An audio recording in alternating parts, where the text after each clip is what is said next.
কি গো?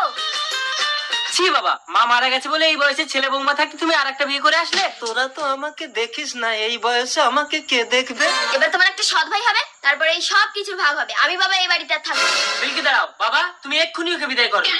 আমাদের তো ফুলসজ্জা হয়ে গেছে বাচ্চা। তোমরা আমাকে তাড়িয়ে দিও না, আমার কেউ নেই। আমাকে দেখতে হবে না বৌমা, তোমার শাওরিকে দুটো খেতে দিও। আমি কলকাতায় কাজে চলে যাচ্ছি, আসি গো। স্বামী, থাক আর নাকা কান্না কাঁদতে হবে না। ভেতরে গিয়ে কাপড় পাল্টে ঘরের সব কাজবাজ গুলো করো। এই চলে এসো। এই যে সৎ শাশুড়ি, আমার জন্য একটু পায়খানার জল তুলে আনো তো। দাও, বৌমা এনে দিচ্ছি। কি গো, আমাদের কি একটা বাচ্চা কাচ্চা হবে না? চলো ভেতরে গিয়ে চেষ্টা করি।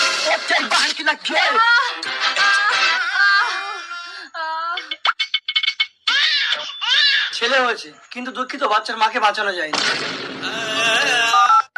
হ্যালো বাবা। কি হলো গো? বাবা হার্ট অ্যাটাক করে মারা গেছে। তার মানে তোমার এই সৎ ভাইকে এখন আমাকে মানুষ করতে হবে? না না, বাচ্চা হয়েছে এখনো কেউ জানে না। তুমি ওকে দাও, পানা পুকুরে ফেলে দিয়ে আসি। তার মানে আমার বাচ্চা হবে? Hello doctor.